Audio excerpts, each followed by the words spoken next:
Shalom, salam sejahtera. Departemen Bakti Wanita Advent Uni Indonesia Kawasan Barat mempersembahkan Renungan Harian Wanita Kristen 2023 disusun oleh Ibu Ria Sinuraya. Kamis, 23 Maret dengan judul Tidak akan mendapat malu. Firman Tuhan di dalam Mazmur 31 ayat 2, Padamu Tuhan aku berlindung. Janganlah sekali-kali aku mendapat malu. Luputkanlah aku oleh karena keadilan-Mu. Saat itu saya dan keluarga sedang dalam masa-masa pelik karena kesulitan keuangan. Rasanya kami sudah berusaha dengan sekuat tenaga bekerja, tetapi tetap tidak pernah cukup untuk dapat melunasi hutang-hutang kami yang sangat banyak. Sampai-sampai kami sekeluarga tidak bisa membuka pintu rumah karena terlalu banyaknya penagih hutang yang datang ke rumah kami. Banyak yang menghina, merendahkan, bahkan membenci kami karena keadaan kami. Karena tiap hari inilah yang kami hadapi, tidak ada jalan. Maka kami memutuskan untuk datang ke gereja khusus untuk berdoa pribadi di mimbar gereja. Dengan tangisan dan kesungguhan, kami curahkan semua beban hidup kami kepada Tuhan. Jawaban Tuhan datang. Kami sempat tersenyum geli. Oleh karena kasus COVID-19, semua orang harus tinggal di rumah. Saya tertegun. Bukan hanya kami yang tidak bisa membuka pintu rumah kami, tetapi semua orang wajib tinggal di dalam rumah. Hutang kami akhirnya dapat ditangguhkan. Sekarang kami sudah melunasi hutang kami. Terpujilah Tuhan yang Maha Kasih dan Adil.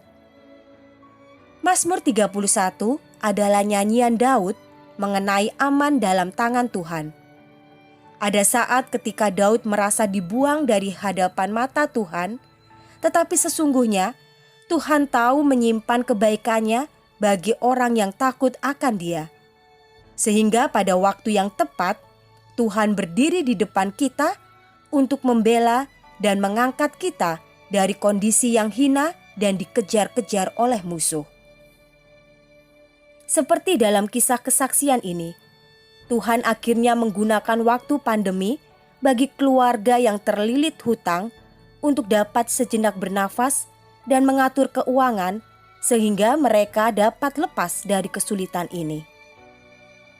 Kita adalah manusia yang rentan sekali terhadap penyakit, kematian, tindakan kekerasan, dan hinaan. Ini disebabkan oleh dosa.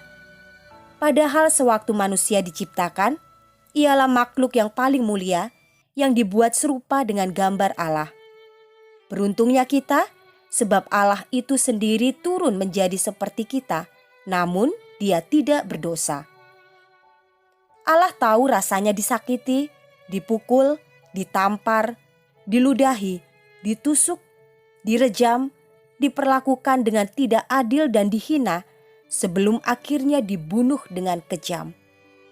Ketika Ia sekarang memerintah di surga dan melihat kita diperlakukan demikian, maka hatinya pun terluka. Teringat Ia akan pengalamannya di dunia ini. Ia sangat iba melihat keadaan umatnya yang tersiksa. Dengan pandangan yang penuh kasih, Ia berusaha untuk mengulurkan tangannya menolong kita, walaupun terkadang kita tidak dapat menyadarinya sebab kecongkakan kita yang membutakan kita. Sebab itu, di ayat 24 dan 25, Daud menulis syair sebagai berikut.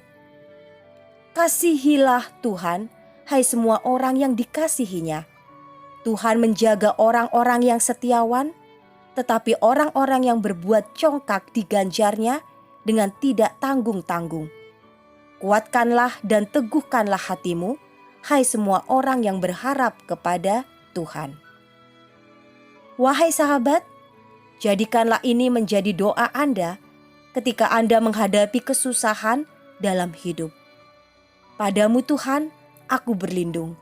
Janganlah sekali-kali aku mendapat malu. Luputkanlah aku oleh karena keadilan-Mu.